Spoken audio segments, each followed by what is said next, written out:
Hi, I'm Emily of British Girl Bakes, and I'm going to show you how to divide the frosting on a cake like this to give it a dimensional look. The tools you'll need are the same as for frosting a cake normally. You'll need a turntable, an offset spatula and a frosting smoother, a cloth or paper towels, and of course your frosting and your cake. I'm attaching my cake to the turntable with a ring of masking tape so it doesn't slide around. I've already crumb-coated this cake, and the next step is to give it a final coat of frosting, and this will be the colour of the visible frosting in between the dimensional frosting on the top and bottom of the finished cake, which is white for this one.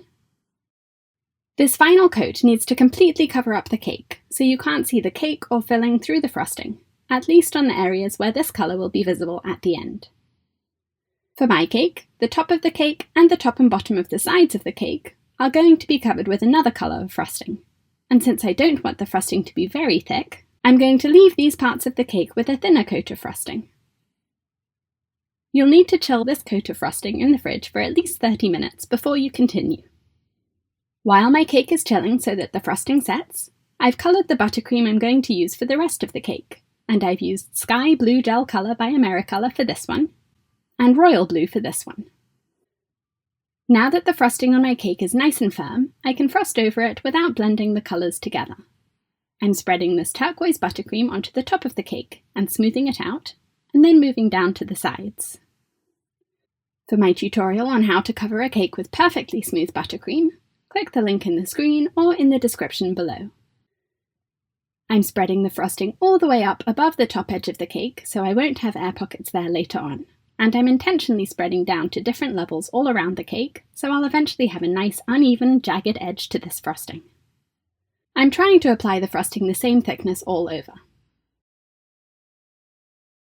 Now I'm smoothing around the cake a few times with my frosting scraper, and you can see that the bottom edge, which was kind of wavy when I spread the buttercream on, is now getting angular and jagged as I smooth it out. This is exactly the effect I want, so it looks like the buttercream has been carved out of the cake. I'm touching up where there are indents in the frosting, which is where the buttercream isn't spread on as thickly as on the rest of the cake. Smoothing again. And now I'm tidying up the top, although leaving it uneven like this would look nice as well. If you're enjoying this tutorial, please click the thumbs up button. Subscribe to my channel for a new cake decorating tutorial every week. And if you enjoy them, take a look at my online courses by clicking the link in the screen or in the description below. Smoothing the sides again, touching up the top. And when I'm happy with the coverage, I'm moving on to my next colour for the bottom of the cake. I'm spreading on right down to the bottom of the cake, so it goes all the way down to the cake board, and going up varying heights to create the same irregular effect as the turquoise frosting. Making sure I cover up all of the thinner areas of frosting so you can't see any cake showing through the white frosting. The closer together you make the two colours of frosting, the more dramatic I think it looks. I should mention that you can also do this technique with just one colour. For example, you could frost the final coat with turquoise all over the cake, and then apply this dark blue just at the bottom, and that looks less dramatic and more elegant, I think. This way is perfect for this cake though, which is fun for a frozen or winter-themed cake, and also a great masculine design.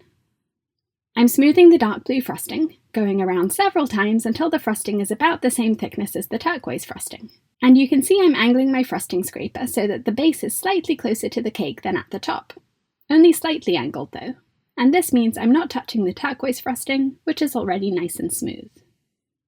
If you wanted to, you could instead first spread on the turquoise and blue frosting, and then smooth the whole cake, smoothing both colours at the same time, so you'd only have to smooth it once. I'm not doing that because I don't want to blend the turquoise and blue frosting together as I scrape it off, because I want to save the excess frosting I scrape off and use it for other cakes.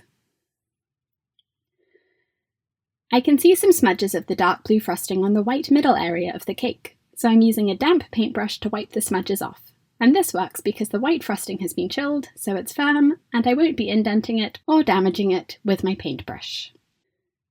You can stop at this point, or you can chill the cake to set the frosting you've just applied, and then after at least 30 minutes when it's firm, you can use metallic paint to highlight the uneven edges of the frosting.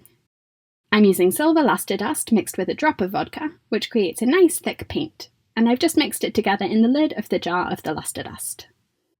I'm starting with this wide flat brush, which is quite stiff, so it works well for painting only the edge of this buttercream, whereas a softer brush would be more flexible and would bend and curve more, so it would be more likely to smudge the silver paint onto the white frosting. I'm not only painting the very top edge of the frosting, I'm also painting onto the first part of the side of the frosting, so it's more obvious. Gold paint would look nice for this as well, or edible glitter would be really fun.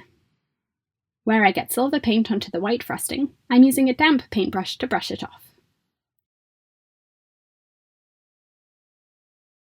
I'm moving up to the top edge and starting with the same brush, but for this angle I found it easier to switch out to a smaller brush, which is a bit more time consuming to use, but it lets me get into the tiny nooks and crannies of the edge, without accidentally brushing the white frosting.